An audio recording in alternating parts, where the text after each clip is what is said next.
Let's start guys. Ayan, para sa may second video natin.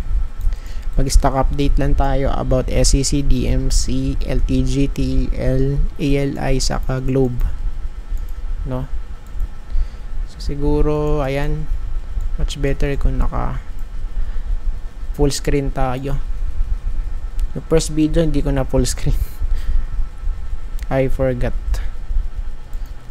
First of all, for SEC guys, so still the same pa rin, still sideways guys. Ayan, kung titingnan natin, pero of course we need to consider this one, this possible bearish crossover na to, no? Ayan, para sa weekly chart. So sa ngayon kasi yung pinanghawakan natin support for SEC guys, ito lang sa may 33 lang yan, diba? So kumbaga medyo madali lang yan na abutasin guys kung talagang pipilitin. Pero for now, pagka sinilip natin sa daily, so mukhang of course kabaligtaran yung dito, no? Yung possible na maging scenario since nag-bounce So the day before, okay, so nag-touch ayan sa may green box, pero right now Friday bounce play guys, no? So it means kung kung magiging bullish guys, still pwede pa rin natin tong i-play out, no? Yung ating dito, inverse head and shoulder pattern, and we have here the neckline. Okay, tas yung target malapit dito sa may 36. Ayan. So almost exact guys yung pagkakaano natin dito, malapit dun sa may 36. So bakit dun sa may 36? Of course, dun po tayo merong mga retest before. Ayan, pero failed. Ayun, 1, 2. Tapos yung last time, medyo hindi pa nga nag-touch dun sa may 36 Ayan, so below 36 pa nga. So next, DMC, check natin. Okay, nag-close ng green box guys, or green candlestick. So green candlestick guys, sa weekly close solid. Okay, and of course sa daily, pag sinilip natin to, medyo kung titingnan natin yung chart sideways right now, ayan so sideways right. So ilang percent yan pag sinukat? Okay, from here tapos hanggang dito nasa 2.47 lang percent, medyo maliit. Okay, and of course sa part na to, since sideways, tignan natin kung saan ayan, pero for me much better kung malaglag ayan, sa may support malapit sa may 200 since may confluence. So it means malapit yan sa 10.7 up to 10.4 since meron tayong trend line dito guys. So it means dito possible, no? If ever man na malalaglag yung kanyang price. Ayan, for for DMC guys. Then yung LTG,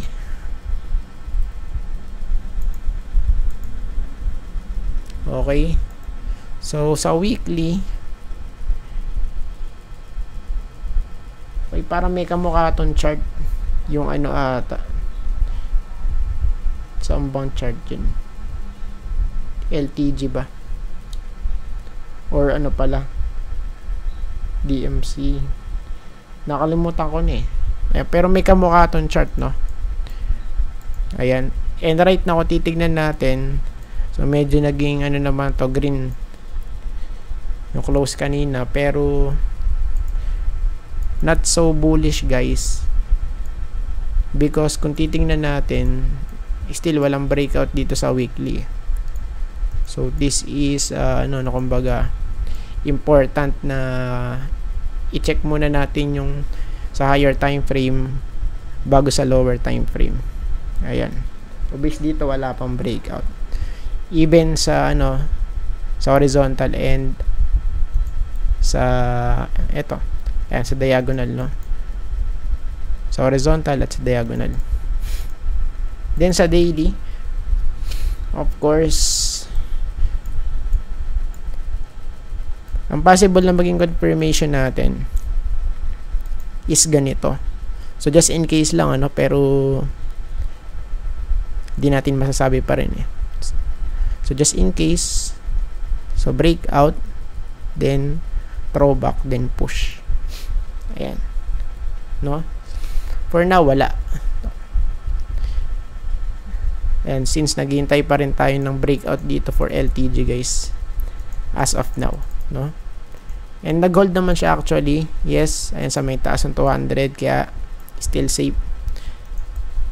So yun nga lang, medyo 50-50 kasi malapit eh, di ba? Ayan, tapos next natin TEL. Check natin sa weekly, guys. Ayun, no? Bounce play, guys, yung nangyari, no? Breakout, tapos bounce.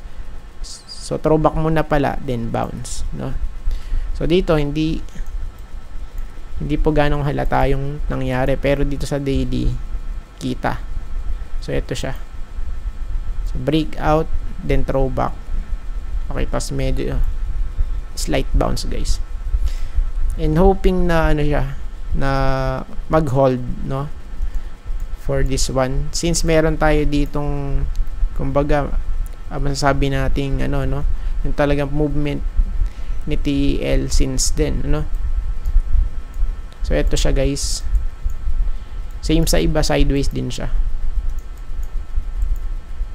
Ayan, oh. No, diba? So pagka tinignan natin, malapit sa 2K, ano, yung price pagka na-hit yung ating ceiling, guys. So magiging ceiling ito kasi major resistance for TEL, no? Then yung next ALI. For ALI, oh, okay. So retest lang din to, walang breakout. Let's wait first. Tapos isang factor pa dito, guys, wala pang throwback to, no, kung saan nag-breakout. So ang breakout na to dito, guys, ay malapit sa 29.75, no, somewhere here, guys. So for me, much better kung ganito yung mangyari siguro. So since kabe breakout, then throwback, then breakout, ganyan. So ganyan yung gusto ko mangyari for ALI right now, no? Ayan. So tingnan natin, since ayan, so nagbabadya na kasi, overbought na siya.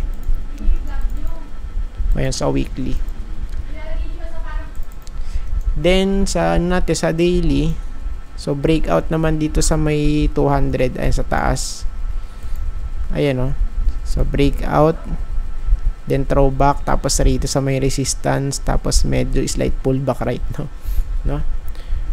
Ayan, for me much better kung makapanik ng konti tapos pullback ulit, then mag-hold. Ayan. So minsan kasi biglang ano eh, nagkakabulagatan eh, no? Ayan. Since malapit dito sa ano, no, sa 200-day moving average. Ayan. Then yung last globe. Check natin yung globe, guys. So sa weekly, same pa din, retest lang sa may 200-day. This is very crucial, pero I think may chance talaga, no, na ano dito mag-retest sa may 2250, guys. Ayan, since meron tayo ditong pinagbabasihan before yung previous movement niya, no, ayan, no. So ito yung ceiling for globe. Ito yung pinaka major ano na to, resistance, ano, 2250. So, pwede target to based sa kanyang big picture. Ayan. Then, sa daily.